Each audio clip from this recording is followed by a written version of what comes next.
If you're a business owner wanting to scale, you're going to love this interview today. I get to talk with business coach Bill Stack, who shares a story of a client, Urban Clean, who in just a short period of 6 years went from having 2 staff, cash flow challenges, but a big vision to now one of the largest commercial cleaning franchise organisations in Australia with big visions to scale globally. Some of the strategies that Bill shares is going to be some massive takeaways that you'll be able to apply to your business. But the favourite part for me was how Damien, the business owner, really used the be, do, have model. Who did he need to become and what action and did he need to take, the do, in order to have the success that he's had today? Jump in, you're going to love it.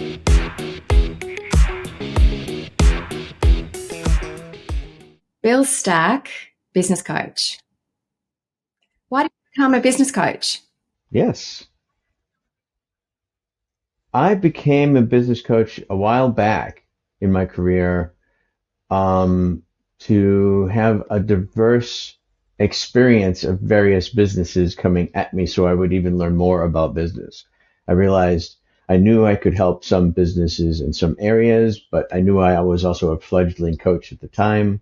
So joining an organization like Action Coach and having a preponderance of other coaches around me and the sort of the accountability to be better at getting into the principles of business, I knew that would have been a better environment for me to be a business coach in. So I did that way, and I'm pretty happy with it. It ended up being an experience that had me hopping into all kinds of industries and learning both the principles and the nuances of each industry. So it was a lot of fun. That was why I became a business coach. I wanted to diversify my business experience.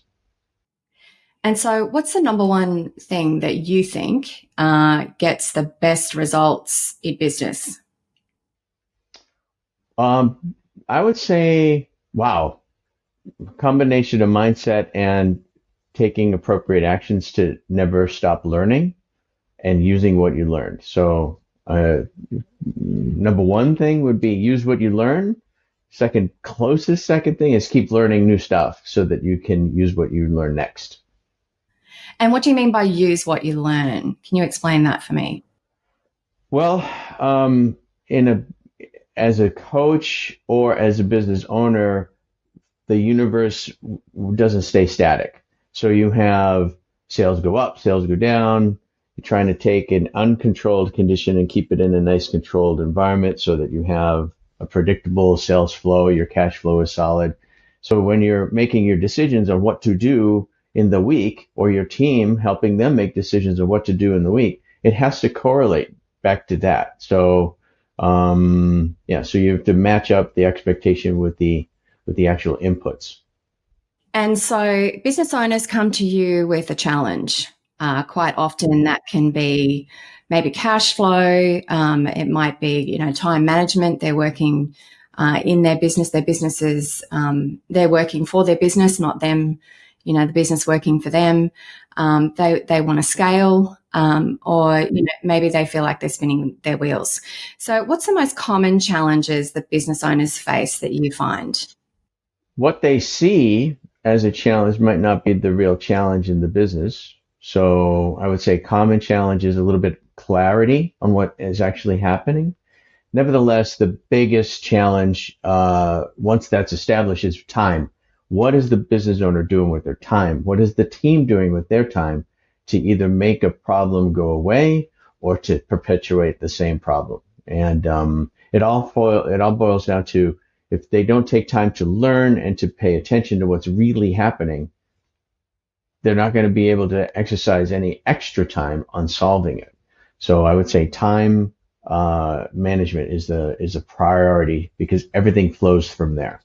Okay. So what's a number one tip you can give me and our listeners on time management, how to get that time back? So I think that's a common challenge it certainly is for me, and I'm sure it would be for most of our listeners. What's number one strategy that you can share? Well, pay attention to where the time goes. Make sure that there's what we call red, green, or amber or yellow activities. Maximize those green activities, the things that absolutely are going to produce a result that you're going to need from the business, and delegate a lot of things to the floor or to your team, and make sure that you do some quick follow up to ensure that the team is doing the things that were delegated to them reasonably well. It doesn't have to be perfect. It just has to keep moving and not have you or your business get overwhelmed majoring in minor things. I love that. Majoring in minor things. Great. So tell me about a client that you've worked with, Bill. What was their initial challenge that they came to you with? Oh wow. One of my favorite clients, and I'll just mention it. I'm sure you probably have heard of this business, Urban Clean, office cleaning specialists. We had a we had the challenge was how to establish a good foothold in an already saturated market. Offices get cleaned by everyone. Office cleaning is everywhere. Almost everybody has an office cleaner unless they're doing the cleaning themselves. So how do we establish a strong foothold, a profitable foothold in a purely saturated market? So we had to take a good look at the sales process, and I'll probably go a little too long on this, but it ends up being how do we get from the village to the tribe to the family? How do we have them, meaning the prospects, look at us as part of their solution set for the business? Most of the time, it boils down to pet peeves. What are the pet peeves in the office? That type of thinking is what is one of the biggest problems that they weren't quite aware about what was happening in the head of the prospect and the customer. Once we really analyzed that and talked to enough of prospects and customers, we figured out that particular problem. And then the problem of a saturated market wasn't a big issue for the company anymore. So that was really good. That was the number one thing. So when the owner of Urban Clean came to you with the challenge, where were they at? Wow. One person, the prospect for me as a coach, and they had two cleaning employees. So it was about three people operationally in the business, and he had a decent amount of debt. And this is in his book as well. The story is he had some business challenges. So yeah, he came to me from there, and we built it into something pretty good with me as a coach helping him out. So he must have had a vision, a dream for what he wanted to create. Um, Walk me through that. What was his vision? And obviously, he came to you because he was having some challenges and wanted to scale. That's a great question, because a lot of times, and business owners are often in this situation out there. When you're looking at various markets, you'll have people who have a goal, but it kind of gets shoved aside because the problems become so big that becomes the goal it's in their face. So there's two kinds of goals. One is going away from goals, and one is going towards the vision stuff that you mentioned. We sort of had to solve the going away from goal first. How do we get out of debt? How do we get into profitability? How do we get control of time? How do we have more output per week? Those types of real practical issues that had to be solved in order to start to have even the headspace to really think about the vision too much. But as soon as we got our feet planted, boom, every business owner should have a good, strong vision to take them to the next stage. I hope that makes sense. So there's get away from goals, and then there's going towards goals, and the vision is the going towards goal.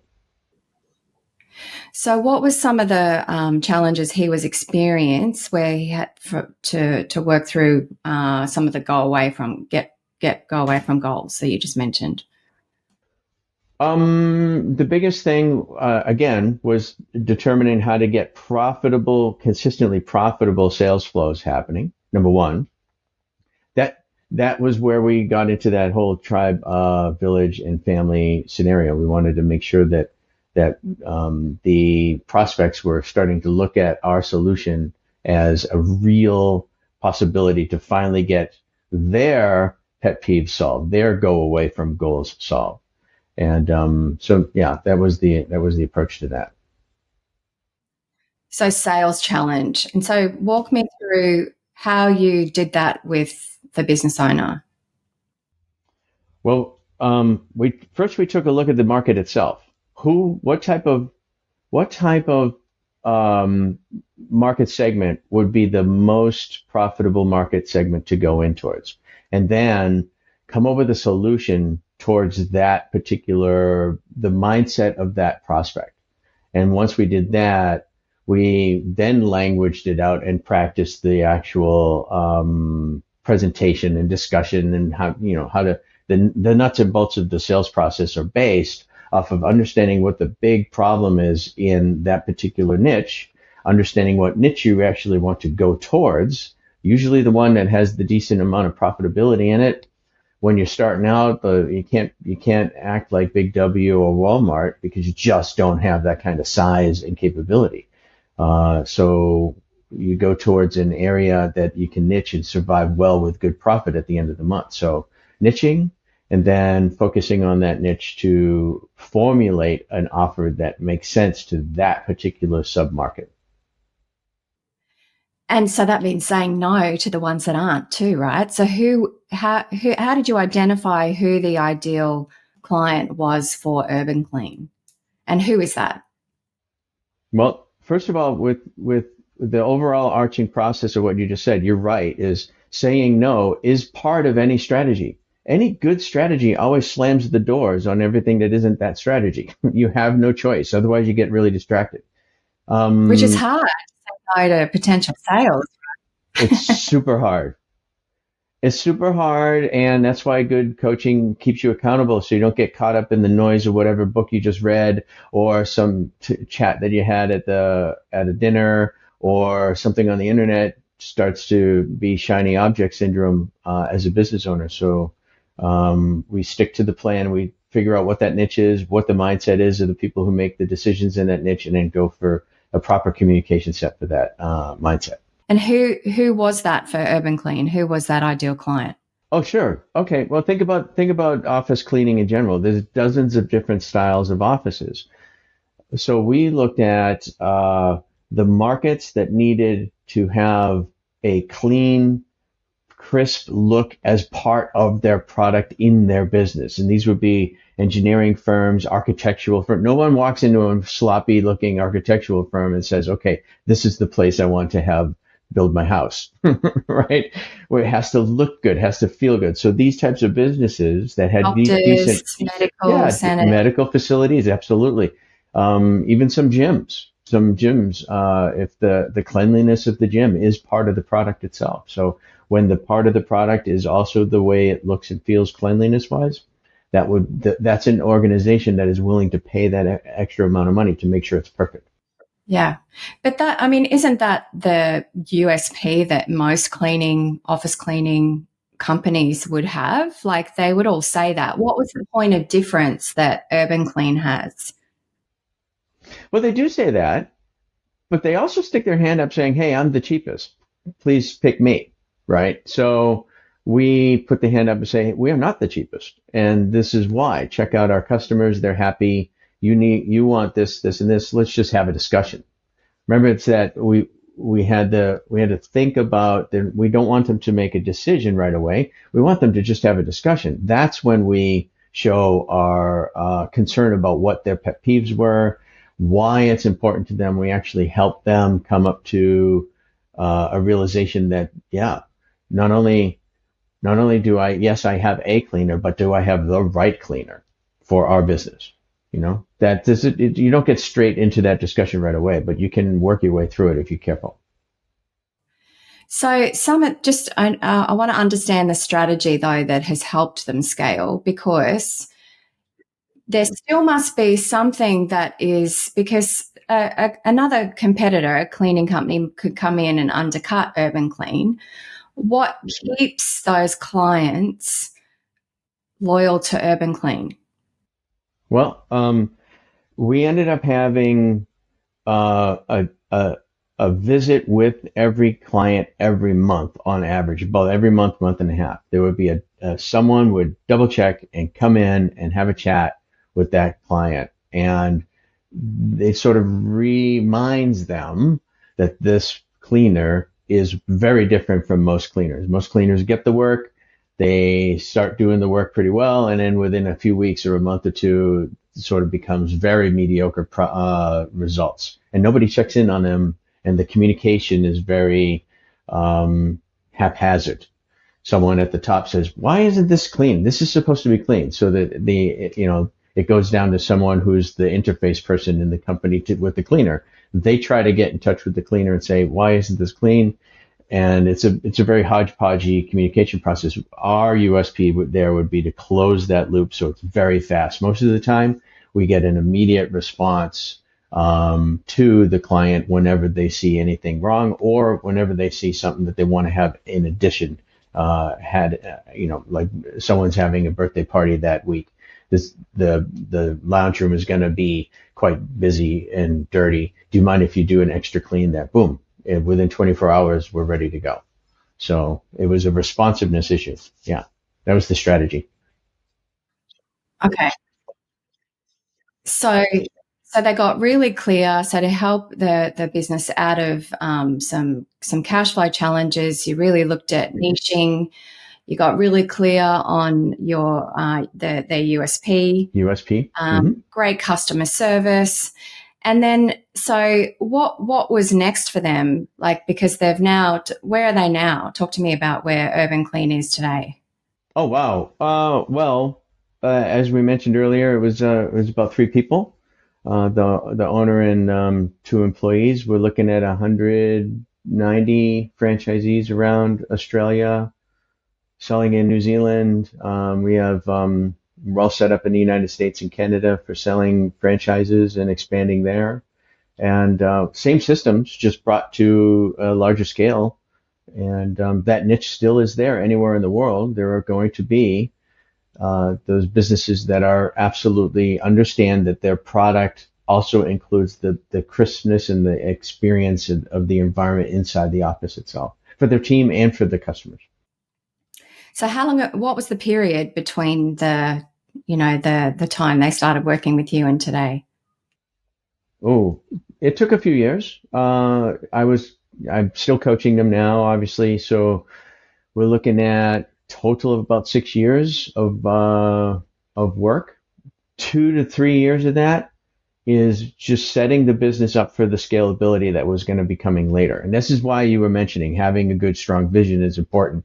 When we realized we wanted to do this at all, it was, okay, what is the big game here? And it just pushes people through things that normally would be mountains out of molehills and turn mountains into molehills. Because if you put it in a bigger scheme of things with a really strong global vision, you have no choice but to solve this quote unquote little problem. So what was the main challenge they had in like, yes, you've taken through those processes, but what was when they started to get that real traction, what was the main challenge that the business owner had in getting to where they are today? Is it systems as an example? Like, you've got to put some pretty serious systems in place to scale to that level, right?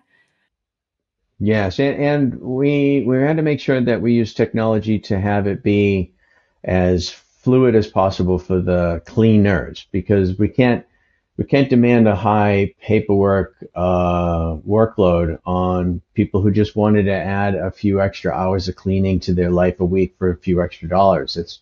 That was a that was a burden. We had to make sure that we systematized the closing of that loop. Remember, we talked about the client wanted to change things or they wanted to have a note to go down to the cleaner.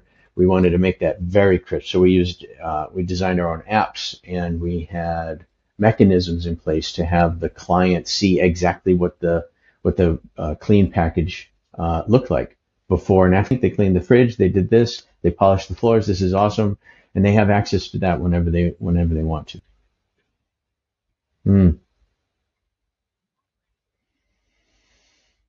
Well, the number one reason why we ended up with franchising was the model itself. Great. So, when you look at the business owner, Damien, when you look at his vision for taking this Urban Clean global, why franchising?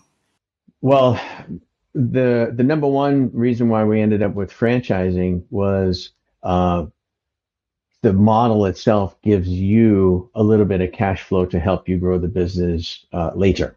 So if your offer is really good and you have good systems in place and you can help them get the work, which is usually one of the biggest problems in people who have a cleaning business, is they either have to undercut their price to get the work, or they don't do that well just because they're overloaded with that type of work. So how do we get them out of that? How do we overcome that particular challenges? We got really good at carving out that niche. We had really good sales processes, and that helped us grow into franchising.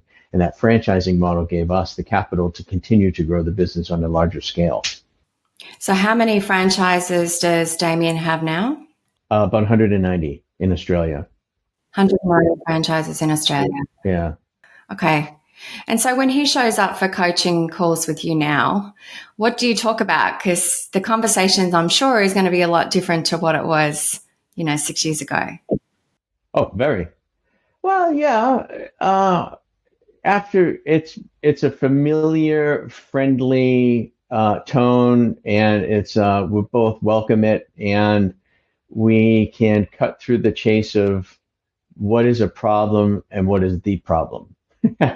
So I like our discussions very much. I'm absolutely sure he does too. We end up having shorter, much more succinct coaching sessions, and move that chain just a little bit down notch by notch. And rather than get into specifics, it's a much more uh, organic discussion than they used to be. It used to be very specific on very specific things, but most of those things are taken care of now. So we have base decisions that will end up having explosive results in the business. For instance, we're adding an entire menu of offerings to our cleaning services, and that has its own business structure and its own life in itself. So that type of thinking wouldn't happen if the other stuff wasn't taken care of over time in the session. So our sessions are much more big thinking, even now. It was big thinking then, but it's bigger thinking now. So they're You're working fun. with him on vision for what, 5, 10 years ahead? Easily. Yeah, we have realities of what might happen in the short term that we look at. Just like in business school, you'll have a worst case scenario, middle case scenario, best case scenario, and then we have a long term vision that we're always trying to service, which is build an organization that has that adds what we would call internally, and we would call it a nurse's salary to the household without changing their lifestyle, just adding a few extra hours of work in a week, and the household has, in essence, whatever market they're in, a nurse's salary has been added to their year's budget, right? So that's our big scheme. Just provide that to more people. And so Damien would have had to evolve as a person over that period of time. What for you has been the standout watching him personally grow? What was the key thing that shifted that? Well, number one, I'd say a good coach, no. But number two would be, a good client helps the coach grow as well, I'd have to say. So reading and applying what is read, talking strategically of what gets learned before you just act on it. You plan things out, and then they act. In Action Coach, we dream, goals, learn, plan, act is how we approach things. So someone who starts to live that methodology in a business, they're unstoppable. And the relationship with the coach is just much more fun because we both can talk about what we learned and then see what it can be applied, even if it's applicable now or later, in the business. So you have it's a holistic approach to growing the business. As long as that business owner, like Damien, he's a reader, he's a learner, he enjoys, not coming up with, but being exposed to new ideas about solving problems, even if he thought it was already solved, there might be a better way to implement something. So he's open-minded and definitely a reader and a learner, and then willing to act on the stuff that we learn. So great guy to coach. So you mentioned, and we laughed about having a business coach, but I mean that's key, right? Like, what would you say that you've helped him with the most throughout coaching? Wow. I was the different phases of the business had different overall challenges and different things that he would need help with. At first, it was belief that this would be something that would work globally, right? You could see it, but having his personal belief that it was going to be his impact is all up to him to make sure that that happens. That was a lot of fun to have him be ready to don that hat, to really put that goal set into place. This is now going to be how I'm going to provide for my family. We had to help him with that context, and he even mentions that in his book. He mentions how he uses his real situation with his family to be the driving force to actually be the leader in a business that is going to be big. Period. Right. And later on, the coaching relationship was more of a tactical matching of the strategy. Yeah. So he really followed that be, do, have principle. So who did he have to be to have that company that he wanted to build for the vision? Yeah. Yeah. Yeah. In essence, yeah. Come to think of it, yeah, it was a be, do, have. We worked. He had a strong. I remember he had strong learning habits, and he knew he had some experience in sales.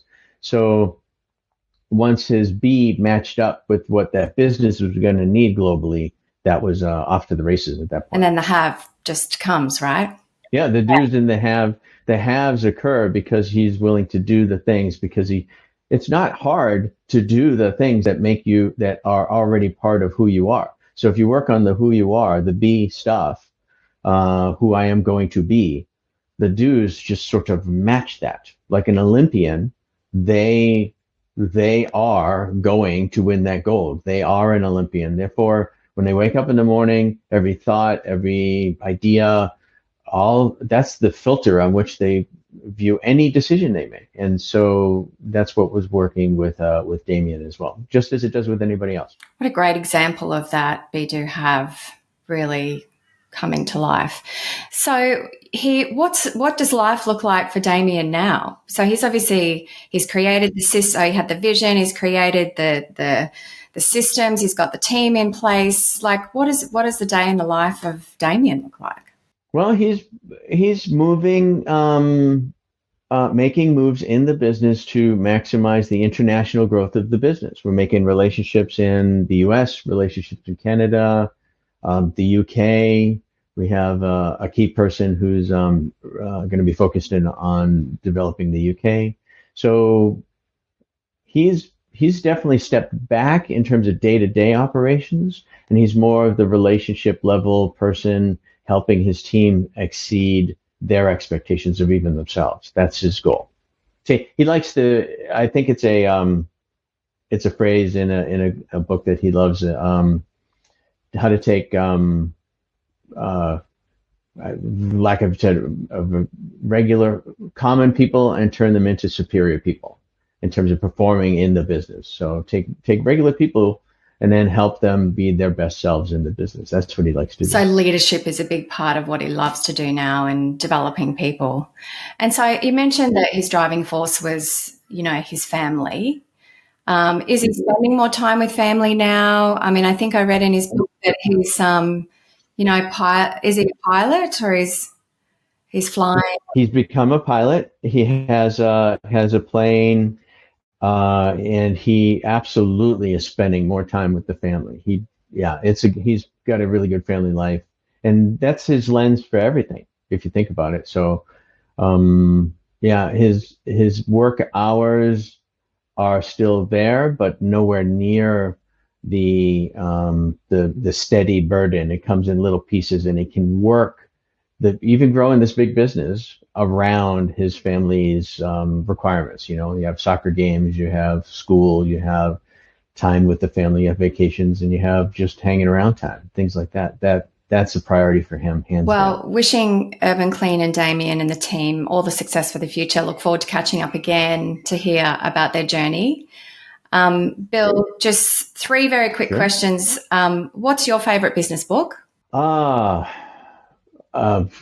are so many. I would say my favorite is Chris Voss's Never Split the Difference. And if it's okay, I know it might be a long answer, but I think just like we just talked about, everything that my clients have to do, I have to do as a coach, is done with and through people. So if you don't know how to negotiate, or you don't, and everything is some form of negotiation. Communication is excellent to in a negotiating sense. That's when you really have to communicate very well, and effectively. So I use Chris Voss's late night DJ voice and calm people down a little bit, and I like the his accusation audit in the book. Chris Voss's Never Split the Difference is my favorite. And come to think of it, Chris, he actually trained us as in a conference years ago, and I remember, if this is a long answer, but I remember he and I were sitting on the bus together, coming back from a dinner that we had at the Action Coach conference, and we chatted a little bit. He would probably not remember me at all, but it was a good chat. It was a really fun chat, and knowing how he is what allows me to read that book over and over again and still get nuggets from it. So and Chris, if you're listening, an idea is coming to my head right now, if you're watching, the late night DJ voice, that could be a really good TikTok contest for you. You could do the LNDJV contest on TikTok and have people just 15-second segments of them giving the late night DJ voice. And then they win a dinner with Chris Voss once a year. He can have his Black Swan group choose the winner. So he has to be good to his Black Swan group guys, or else they'll choose somebody that he won't want to have dinner with. Okay, question number 2. Who's been the biggest mentor or coach for you? Well, I'm in an organization that is just filled with wonderful ones. I would say, to summarize, it would be Brad Sugars himself. I have the ability to, the benefit of interfacing with him quite a bit, because he's also part of Urban Clean, and he reads so many books. He's the distiller. It's such a huge advantage to having a guy like Brad be available to influence you. He doesn't necessarily coach me directly week after week or anything like that, but he definitely pours everything he has into this whole organization and community that he's built. So I would say Brad Sugars for myself. And last one, what's the best piece of business advice you ever received? I got it a lot earlier than when I was in a business, but it was never take my own thoughts too seriously. I've added a little extra to it, where I would say never take my own judgments too seriously, especially if I find myself inadvertently judging a person or a situation as that's right or that's wrong. I usually, the moment I do that, I'm outside of what we call the realm of possibility. So in order for me to live in possibility, I have to be careful of my own thoughts of judgment. Great. Bill Stack, thanks for joining us. Thanks, Michelle. This was a lot of fun. Thank you. Michelle Adams, your host here. Hats off to you for committing to your learning by listening to this podcast. And if you'd like some help implementing some of these strategies, then click the link in the description to find your local action coach. They can help you put these strategies into action and take your business and your life to the next level. In the meantime, like and subscribe so that you're the first to get our next episode. We'll see you soon.